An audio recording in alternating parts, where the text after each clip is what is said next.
Good afternoon traders. और एक बहुत बड़ी क्वेरी आती है repeatedly frequently. We use to receive some queries on what is the difference between swing group, operator group and multibagger group.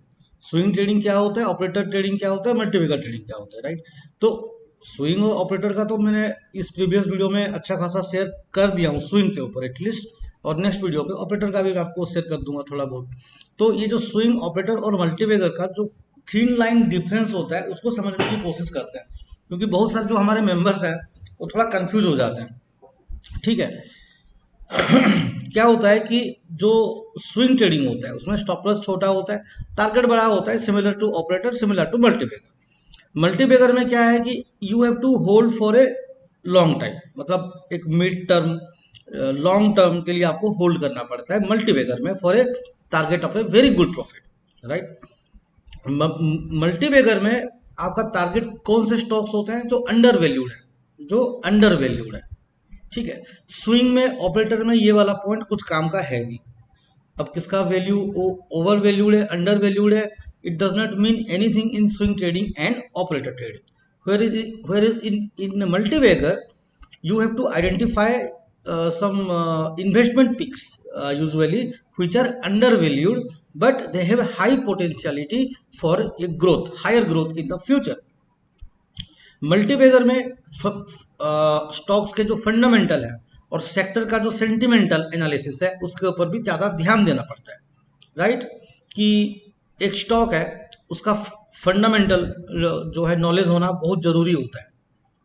अब जैसे विप्रो को हम लोग मानते हैं एक मल्टीबैगर टाइप का है, और कुछ ऑटो सेक्टर से भी हैं और बहुत सारे पिक्स हैं। उसके ऊपर तो काफ़ी कुछ हुआ है डिस्कशन, बहुत सारे वीडियोस में, अपने टेलीग्राम ग्रुप में भी हम तो देते ही रहते हैं। लेकिन जो डिफरेंस है उसको समझने की कोशिश कीजिए। जो मल्टीबैगर ट्रेडर रहता है वो थोड़ा हाई विजनरी होता है, वो बहुत थोड़ा सा लंबे टाइम के लिए प्ले करना चाहता है। तो फंडामेंटल पिक्स को ज़्यादा पकड़ता है।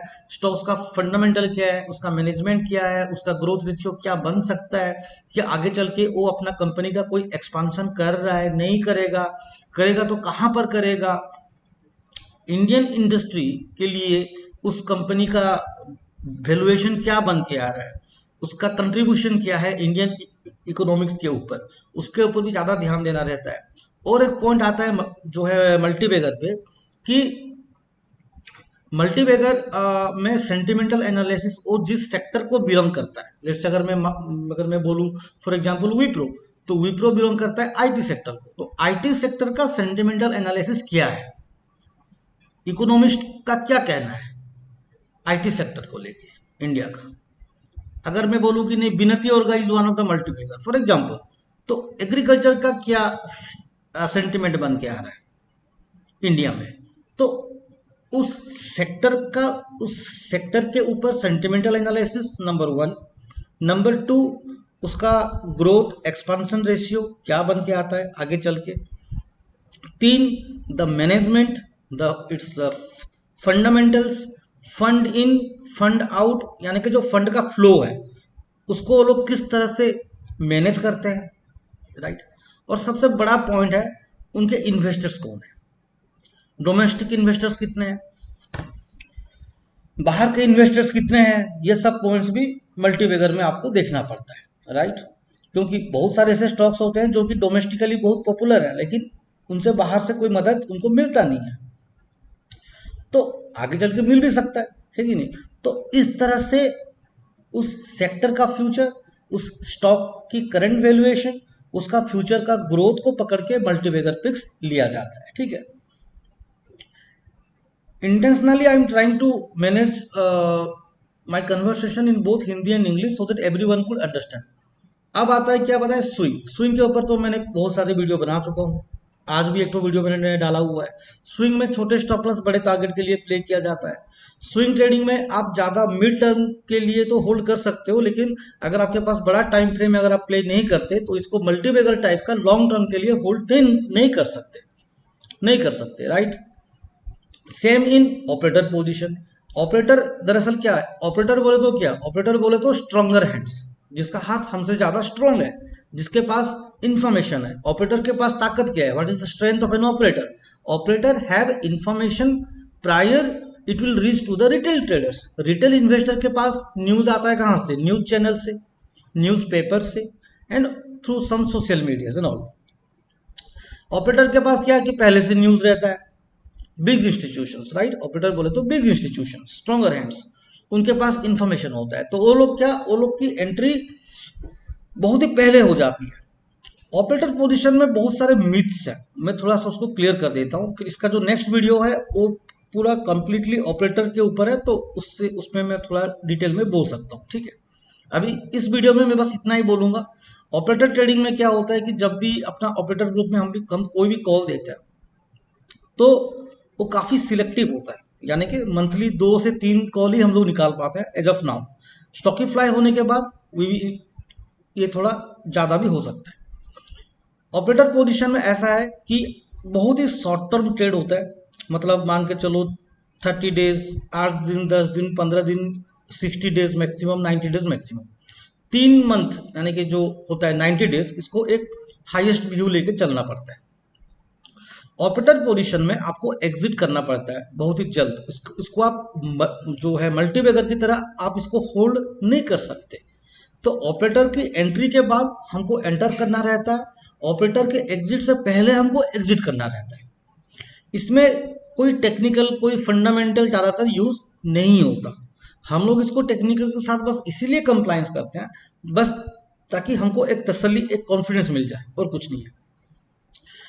इसका बेस्ट एग्जाम्पल यहाँ पर देखिए, एक है आपका, यहाँ पर मैंने 2 एग्जाम्पल खोला हुआ है, राइट। एक है देखिए ये जो फोसेको इंडिया जो मैंने दिया था, इसमें कल लगा था अपर सर्किट, तो ये अप ट्रेंड में है, राइट, कोई ऐसा कोई तो खास प्राइस एक्शन है नहीं। अपर सर्किट लगाया, अपना प्रॉफिट बना, अब थोड़ा सा ऊपर जाएगा तो क्या कि ऑपरेटर निकलने से पहले हमको निकलना है, सिंपल सा लॉजिक है इसमें। बात करते हैं खादिम की, इसने भी लगाया अपर सर्किट, लेकिन खादिम क्या है, डाउन ट्रेंड में है। अगर आप इसको ध्यान से देखोगे, ये कंप्लीटली बियरिश में अभी चल रहा है, जब से खुला है वो बियरिश ही चल रहा है कि नहीं। तो यहाँ पर अभी क्या हम लोग ज़्यादा एक्सपेक्ट नहीं कर सकते, और करना भी गलत है, बिकॉज हमारा उतना आइडिया, अब जो ऑपरेटर में ट्रेड करता है उसका फंडामेंटल को ज़्यादा ध्यान नहीं देता, तो हमको नहीं पता कि खादी में ये कहाँ तक ऊपर जाएगा, राइट। अगर फीबो को पकड़ते हैं तो मे बी 30% या फिर 50% से वो शार्प फॉल भी दे सकता है कि नहीं। तो ऑपरेटर पोजीशन में क्या होता है कि आपको एग्जिट करना रहता है ऑपरेटर से पहले। तीसरी बात, क्या ऑपरेटर पोजीशन में स्टॉप लॉस हिट नहीं होते? क्या ऑपरेटर कभी लॉस नहीं लेता? मैं आपको बताता हूं। पहली बात हो गया कि ऑपरेटर की एंट्री कभी ब्रेकआउट पे होती नहीं है, क्योंकि ऑपरेटर ब्रेकआउट करवाता है, राइट, ये हम सबको पता है। जहां पर भी ऑपरेटर घुसता है वहां पर ब्रेकआउट्स होते हैं, तो ऑब्वियसली ऑपरेटर कभी ब्रेकआउट पे एंट्री नहीं करता। ऑपरेटर का जो टारगेट एरिया होता है वो होता है कंसोलिडेशन जोन, जहां पे कंसोलिडेट हो रहा है वहां पर वैल्यू एडिशन करना पड़ता है, वैल्यू एडिशन होने के बाद वहां पर ब्रेकआउट पॉसिबिलिटीज बनते हैं। जो करवाता कौन है? बिग इंस्टीट्यूशंस और ऑपरेटर्स। रिटेल ट्रेडर हमेशा ढूंढता रहता है कि कहां पर ब्रेकआउट हो तो मैं वहां पर ट्रेड करूं। एनीवे, तो यहां पर अगर किसका ये मानना है कि ऑपरेटर का लॉस नहीं होता तो ये गलत है। आप सबको पता है कि झुनझुनवाला जी का भी पैसा फंसा हुआ है यस बैंक पे, राइट। तो गलती उनसे भी होती है, उनका भी पोजीशन फंसता है, ऐसा नहीं कि नहीं फंसता। अगर 2-2.5 साल से हमारा अगर एक भी स्टॉप लॉस हिट नहीं हुआ है ऑपरेटर पोजीशन में, इसका मतलब ये नहीं है कि आगे चल के नहीं होगा। मार्केट में कभी भी पैनिक सिचुएशन बनता है, कभी भी ट्रेड आपके उल्टे डायरेक्शन पे, in opposite direction market could move at any point of time, but market is supreme. Now the whole point is the thin line difference is very simple, कि किस पे ज्यादा ध्यान देना, किस तरह से किया जाता है, टारगेट स्टॉप लॉस की अप्रोच किस तरह से बनती है, इसमें आता है डिफरेंस मल्टीबैगर, ऑपरेटर और स्विंग में। आपकी फंड एलोकेशन के ऊपर भी आता है, जैसे कि मल्टीबैगर पे क्या होता है कि फंड एलोकेशन को एसआईपी मोड पे लोग करते हैं। इस महीना थोड़ा थोड़ा सा ले लिया अपनी सैलरी से, फिर 2-3 महीने के बाद फिर से थोड़ा ले लिया, या एवरी मंथ भी लेते हैं एसआईपी में, ठीक है। म्यूचुअल फंड के थ्रू से भी इस पे इन्वेस्टमेंट होता है मल्टीबैगर पे। और कुछ लोग होते हैं जो लमसम पे वन टाइम इन्वेस्टमेंट करके उसको छोड़ देते हैं। ऑपरेटर में ऐसा नहीं है, ऑपरेटर में आपको शॉर्ट टर्म में घुसना रहता है और जल्दी से वहां से निकलना भी रहता है प्रॉफिट लेके। स्विंग पोजीशन में आपके पास प्री डिफाइंड स्टॉप लॉस और टारगेट हमेशा रहता है। ऑपरेटर में आपके पास प्री डिफाइंड टारगेट नहीं रहते, रिमेंबर दिस, क्योंकि ऑपरेटर अपना पोजीशन को एक्यूमुलेट करता है फ्रीक्वेंटली, शिफ्ट भी करता है। जो भी मार्केट में सेंटीमेंट बनता है एवरी वीक एवरी मंथ, वो अपना पोजीशन को शिफ्ट करते रहता है। तो उनके पोजीशंस को डाटा एनालिसिस को करते हुए उनके पोजीशंस को हमको फॉलो करना रहता है, ठीक है। फिर भी ऑपरेटर पोजीशन को मैं हमेशा एक शॉर्ट टर्म की तरह ही मानता हूं in comparison to multibagger. I think आपको डिफरेंसेस पूरे क्लियर हो गए, ठीक है।